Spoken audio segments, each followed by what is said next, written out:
Oyebanji, Nigerian governors support living wage for Nigerian workers, but NGF wants fiscal federalism. Ekiti State Governor Mr. Biodun Oyebanji has said governors under the aegis of the Nigerian Governors Forum (NGF) were not against approval of a living wage for Nigerian workers. Oyebanji, who made this clarification at the 7th Quadrennial Delegates Conference of the Association of Senior Civil Servants of Nigeria (ASCSN) in Ado-Ekiti on Wednesday, said what the NGF was clamoring for is fiscal federalism that would culminate in the ability and capability of individual states to pay. But the Nigerian Labour Congress (NLC) has faulted interference by governors in the national minimum wage negotiation, saying it was unconstitutional.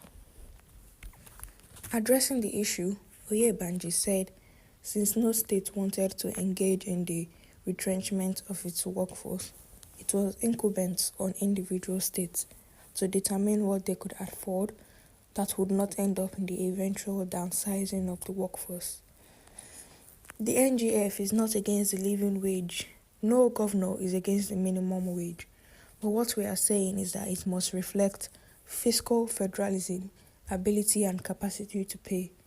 No governor wants to retrench if there is a minimum wage today without a concurrent increment in what we are earning. No state can pay, and that is the conversation we are having.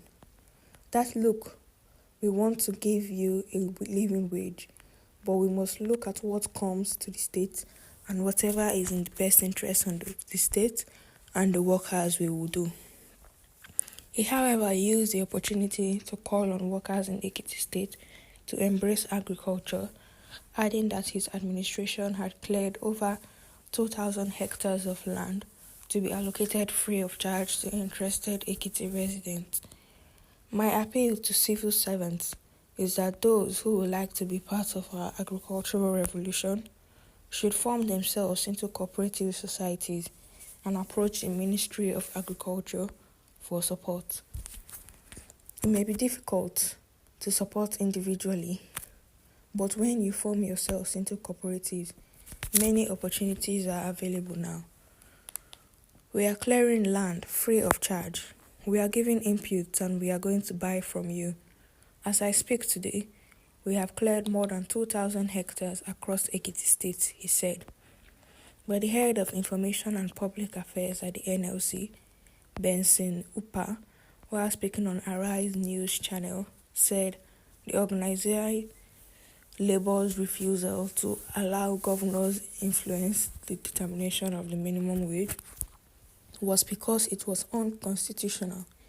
The process for arriving at a national minimum wage comprises of 3 parties, which is labour, employers and government. The government is currently playing a dual role of being the employer as well. Governors have been part of the process, and for some of them to want to pull out from the national team under the government will be injurious to the whole process.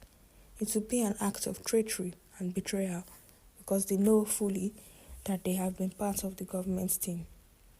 It is tripartite. They do not have the constitutional right to hijack it. Upa noted that the major issue with the minimum wage negotiation was prioritization and political will. He said Nigeria had adhered to the process since 1961 and described the governor's desire to take over the negotiation as completely irrational. He warned that placing labour on the concurrent list could lead to a multiplication of laws, making it difficult for investors to navigate the legal landscape.